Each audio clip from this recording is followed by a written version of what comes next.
9 ಮತ್ತೆ 4 8 ಹಾಗೇನೆ 6 12 ಇವೆಲ್ಲದರದ್ದು ಭಾಜಕೀಯ ನಿಯಮಗಳನ್ನ ಕಲ್ತ್ವಿ.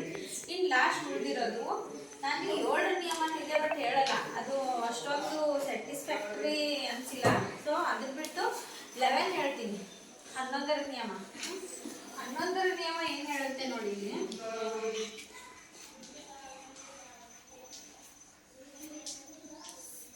11ರ ನಿಯಮ ಪ್ರಕಾರ ಒಂದು ಸಂಖ್ಯೆ ಇರುತ್ತೆ. ಆ ಸಂಖ್ಯೆಯಲ್ಲಿರುವಂತ ಅಂಕಿಗಳಿರ್ತಾವಲ್ಲ ಅವುಗಳಲ್ಲಿ ಅಲ್ಟರ್ನೇಟ್ ಸಂಖ್ಯೆ ತಗೊಳ್ಳಿ. ಅಲ್ಟರ್ನೇಟ್ ಸಂಖ್ಯೆ ಅಂದ್ರೆ ಪರ್ಯಾಯ ಸಂಖ್ಯೆಗಳು. ಒಂದನ್ನ ಬಿಟ್ಟು ಇನ್ನೊಂದು, ಒಂದನ್ನ ಬಿಟ್ಟು ಇನ್ನೊಂದು, ಒಂದನ್ನ ಬಿಟ್ಟು ಇನ್ನೊಂದು, ಈ ತರ ತಗೊಂಡು ಹೋಗ್ಬೇಕು. ಆ ಪರ್ಯಾಯ ಸಂಖ್ಯೆಗಳನ್ನ ಒಂದು ಎಡಬದಿ ಒಂದು ಬಲಬದಿ, ಆ ಪರ್ಯಾಯವಾಗಿ ತಗೊಂಡಿರೋ ಸಂಖ್ಯೆಗಳನ್ನ 2 ಭಾಗ ಮಾಡ್ಕೋತೀವಿ ನಾವು. ಮೇಲ್ಗಡೆ ತಗೊಂಡಿರೋವು, ಕೆಳಗಡೆ ತಗೊಂಡಿರೋವು. ಆ ಕೆಳಗಡೆ ತಗೊಂಡಿರೋ ಒಂದು ಭಾಗ, ಮೇಲ್ಗಡೆ ತಗೊಂಡಿರೋವು ಇನ್ನೊಂದು ಭಾಗಕ್ಕೆ ಬರ್ಕೋಬೇಕು. ಬರ್ಕೊಳ್ಳೋದು ಹೆಂಗ್ ಬರ್ಕೋಬೇಕಂದ್ರೆ ಅವುಗಳನ್ನ ಮೊತ್ತದ ರೂಪದಲ್ಲಿ, ಅವುಗಳ ಮಧ್ಯೆ ಪ್ಲಸ್ ಹಾಕೊಂಡು ಬರಿಬೇಕು. ಆಮೇಲೆ ಅವನ್ನ ಮೊತ್ತ ಮಾಡ್ಬೇಕು, ಕೂಡ್ಬೇಕು. ಕೂಡಿ ಅದ್ರಲ್ಲಿ ಏನಾಗುತ್ತೆ, ಒಂದರಲ್ಲಿ ಇನ್ನೊಂದನ್ನ ಮೈನಸ್ ಮಾಡ್ಬೇಕು. ಮೈನಸ್ ಮಾಡಿದಾಗ ಅಲ್ಲಿ ಏನ್ ಬಂದಿರುತ್ತಲ್ಲ, ಉಳಿದಿರೋ ಏನ್ ಸಂಖ್ಯೆ ಬರುತ್ತಲ್ಲ ಅದು 5ರ 0 ಆಗಿರ್ಬೇಕು. ಇಲ್ಲ ಅಂದ್ರೆ 11ರ ಏನಾಗಿರ್ಬೇಕು, 11ರ ಮಗ್ಗಿಲ್ ಇರೋಂಥ ಸಂಖ್ಯೆ ಇರ್ಬೇಕು.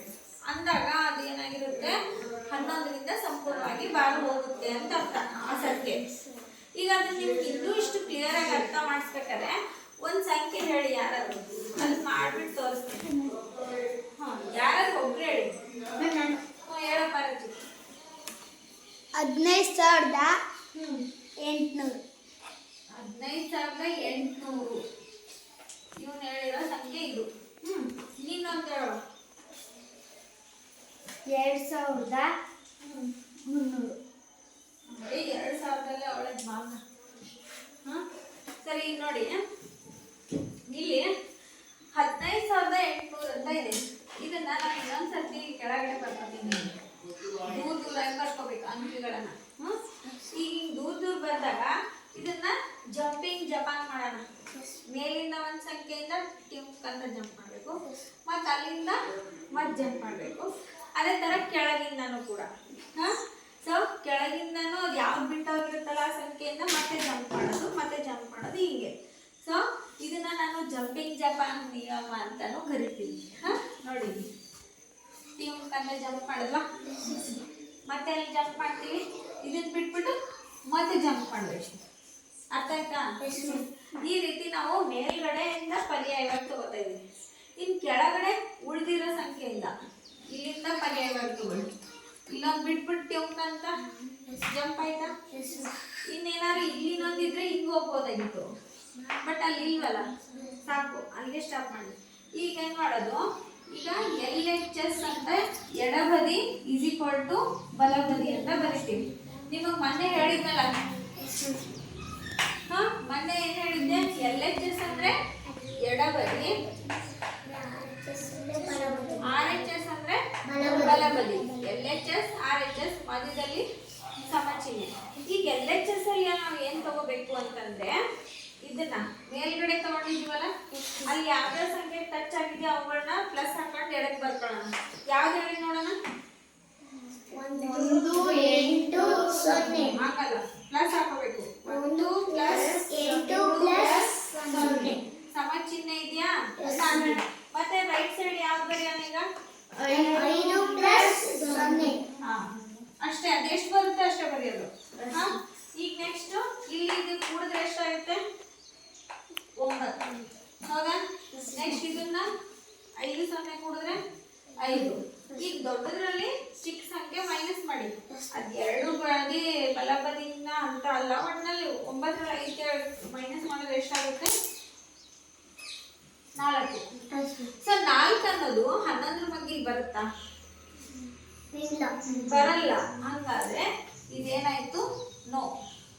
ಇದು 15,800 ಅನ್ನೋದು 11ರಿಂದ ಸಂಪೂರ್ಣವಾಗಿ ಬಾಳ ಹೋಗಲ್ಲ ಅಂತ ಅರ್ಥ. ಈಗ ಭಾವನೆ ಹೇಳಿರೋ ಸಂಖ್ಯೆ ನೋಡೋದ, ಇಲ್ಲಿರೋ 4 ಅಂಕಿ ಸಂಖ್ಯೆ, ಇಲ್ಲಿ ಹಿಂಗೊಂದು ಜಂಪು, ಹಿಂಗೊಂದು ಜಂಪು. ಹೌದಾ? ಈಗ LHS is equal to RHS. ಈಗ ಅದೇ ತರ 2 plus 0 3 plus 0 ಇದು 2 ಆಯ್ತು, ಇದು 3 ಆಯ್ತು. ದೊಡ್ಡ ಸಂಖ್ಯೆ ಸಣ್ಣ ಸಂಖ್ಯೆ ಮೈನಸ್ ಮಾಡಿ, 3ರಲ್ಲಿ 2 ಮೈನಸ್ ಮಾಡಿದ್ರೆ 1 ಅನ್ನೋದು 11ರ ಬಗ್ಗೆ ಬರ್ತದ ಇಲ್ಲ. ಸೊ ಅದೇನಾಯ್ತು, ಭಾಗ ಹೋಗಲ್ಲ. ನೋಡಿ, ಒಂದ್ ಕಂಡೀಷನ್ ಏನಂದ್ರೆ ಬಂದಿರೋ ಉತ್ತರ 11ರ ಮಗ್ಗಿಲಾಗ ಇರ್ಬೇಕು, ಇಲ್ಲ ಅಂದ್ರೆ ಮೈನಸ್ ಮಾಡಿದಾಗ 0 ಬರ್ಬೇಕು. 0 ಬಂದಿದ್ರು ಕೂಡ ಇಲ್ಲಿ ಎಸ್ ಆಗೋದು. 9ರಲ್ಲಿ 9 ಮೈನಸ್ ಮಾಡಿದ್ರೆ 0 ಬರೋದಾ? ಹಂಗ್ ಬಂದಿದ್ರು ಕೂಡ ಈಗ ಎಸ್ ಆಗಿರ್ತಿತ್ತು. ಆದ್ರೆ ಇಲ್ಲಿ ಏನೋ ಬೇರೆ ಸಂಖ್ಯೆ ಬಂದು ಅದು 11ರ ಮಗ್ಗಿಲು ಬಂದಿಲ್ಲ 0ನೂ ಬಂದಿಲ್ಲ ಅಂದಾಗ ಅದು ಹೋಗಲ್ಲ ಅಂತ ಅರ್ಥ. ಈಗ ನಾನೊಂದು ಎಕ್ಸಾಂಪಲ್ ಬರೀತೀನಿ ನೋಡಿ. 1331 ನಾನು ಬರ್ತಿರೋ ಸಂಖ್ಯೆ ನೋಡಿ 1331. ಇದನ್ನ ನೋಡಲ್ಲ ರಚಿತ್, ಈ ಸಂಖ್ಯೆ ನೋಡಿ 1331 ಈ ತರ ಬಿಡಿ ಬಿಡಿಯಾಗಿ ಬರ್ಕೊಂಡು ಜಂಪ್ ಮಾಡಿ LHS is equal to RHS ಈ ತರ ಬಂದಾಗ ಇಲ್ಲಿ ಮೇಲ್ಗಡೆ ಇರೋ ಸಂಖ್ಯೆ ಕೂಡಿದ್ರೆ ಎಷ್ಟಾಯ್ತು? 1 plus 3, ಕೆಳಗಡೆ ಇರೋವು 3 plus 1 ಅಲ್ವಾ? ಅರ್ಥ ಆಯ್ತಾ ಎಲ್ಲರಿಗೂ? ಹೆಂಗ್ ತಗೊಂಡೆ ಹೇಳಿ?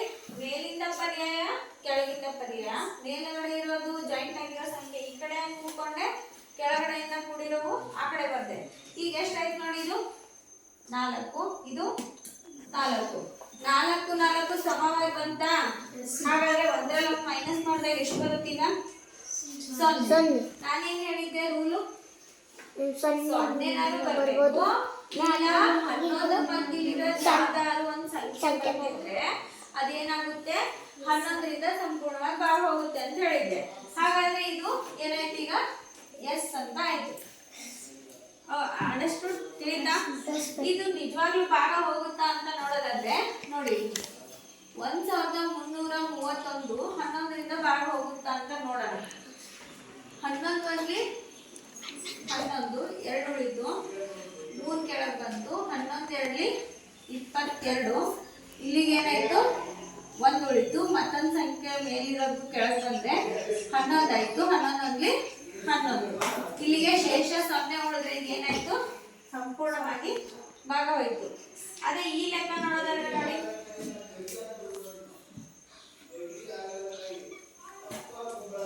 11 2ರಲ್ಲಿ 22, ಇಲ್ಲಿಗೆ 1 ಉಳಿತು, ಇದು 0. 11 0ರಲ್ಲಿ 0, 10 ಉಳಿತು. ಮುಂದಿನ ಸಂಖ್ಯೆ ಮತ್ತೆ 11 9ರಲ್ಲಿ 99, ಎಷ್ಟು ಉಳಿತು? 1 ಉಳಿತು. ಸೊ ಸಂಖ್ಯೆ ಶೇಷ ಇಲ್ಲಿ 1 ಉಳಿದಿರೋದ್ರಿಂದ 2300 11ರಿಂದ ಸಂಪೂರ್ಣವಾಗಿ ಭಾಗ ಹೋಗಲ್ಲ. ಅದನ್ನ ನಾನು ಮುಂಚಿತವಾಗಿ ಹೇಳಿದ್ವಾ? ಇಲ್ಲಿ ಇದನ್ನ ನೋಡ್ಬಿಟ್ಟೆ ಇನ್ನಂತೆ ಅಂತ ಹೇಳ್ಬೋದು. ಇಲ್ಲಿ ನೋ ಅಂತ ಹೇಳ್ತೀವಿ, ಯಾಕಂದ್ರೆ ಇಲ್ಲಿ ನೋಡಿ ಎಷ್ಟು ಬಂದಿದೆ? 1. ಇದನ್ನ ನೋಡಲ್ಲ 15800 11ರಿಂದ ಭಾಗಾಕಾರ ಮಾಡಿ. ಇಲ್ಲಿ ಆಲ್ರೆಡಿ ನೋ ಬಂದಿದೆ. ಇಲ್ಲಿ ನೋಡಲ್ಲ 11 11, ಇಲ್ಲಿ 4 ಉಳಿತು, 8, 11 4ಲಿ 44, ಮತ್ತೆ 4 ಉಳಿತು, ಮತ್ತೆ 0 ಕೆಳಗೆ 11 3ಲಿ 33, ಎಷ್ಟು ಉಳಿತದೆ? ಎಷ್ಟು ಉಳಿತಿದೆ? 7. ಮತ್ತೆ ಮುಂದಿನ ಸಂಖ್ಯೆ 6ರಿಂದ 66, 4 ಉಳಿತು, ಶೇಷ 4. ಹಾಗಾದ್ರೆ ಇಲ್ಲಿ ಏನಾಗ್ತ ಆಯ್ತು? ನಾವು ಈ ನಿಯಮನ ನಂಬಬಹುದಾ? ಹೌದಾ? ಸೊ ನಿಯಮ ಸರಿಯಾಗಿ ಅರ್ಥ ಮಾಡ್ಕೋಬೇಕು. ಫಸ್ಟ್ ಏನ್ ಹೇಳುತ್ತೆ ನಿಯಮ? ಕೊಟ್ಟಿರುವಂತ ಸಂಖ್ಯೆಯಲ್ಲಿ ಪರ್ಯಾಯ ಸಂಖ್ಯೆಗಳನ್ನ ನಾವು ಎರಡು ಬದಿಯಾಗಿ ಮೊತ್ತ ಮಾಡಿಕೊಂಡು ಬಂದಿರುವ ಮೊತ್ತಗಳನ್ನ ವ್ಯತ್ಯಾಸ ಕಂಡುಹಿಡ್ಕೊಂಡಾಗ ಅಲ್ಲಿ ಬರುವ ವ್ಯತ್ಯಾಸ 0 ಆಗಿರ್ಬೇಕು ಅಥವಾ 11 ಮಗ್ಗಿಲಿರೋ ಯಾವ್ದಾದ್ರು ಒಂದು ಸಂಖ್ಯೆ ಆಗಿರ್ಬೇಕು. ಅಂದ್ರೆ ಮಾತ್ರ ಅದೇನಾಗುತ್ತೆ? 11ರಿಂದ ಸಂಪೂರ್ಣವಾಗಿ ಭಾಗ ಹೋಗುತ್ತೆ. ಇಲ್ಲ ಅಂದ್ರೆ ಹೋಗಲ್ಲ. ಇಲ್ಲಿ 3 ಉದಾಹರಣೆಗಳು ನೀಟಾಗಿ ಅರ್ಥ ಆಗಿದೆ ಅನ್ಕೋತೀನಿ. ಏನಾದ್ರು ಡೌಟ್ಸಾ? ಓಕೆ, ಈ ತರ ಒಂದು ಲೆಕ್ಕ ಕೊಟ್ರೆ ಮಾಡ್ತೀರಾ? ನೆಕ್ಸ್ಟ್ ಈ ಲೆಕ್ಕ ಮಾಡಿ.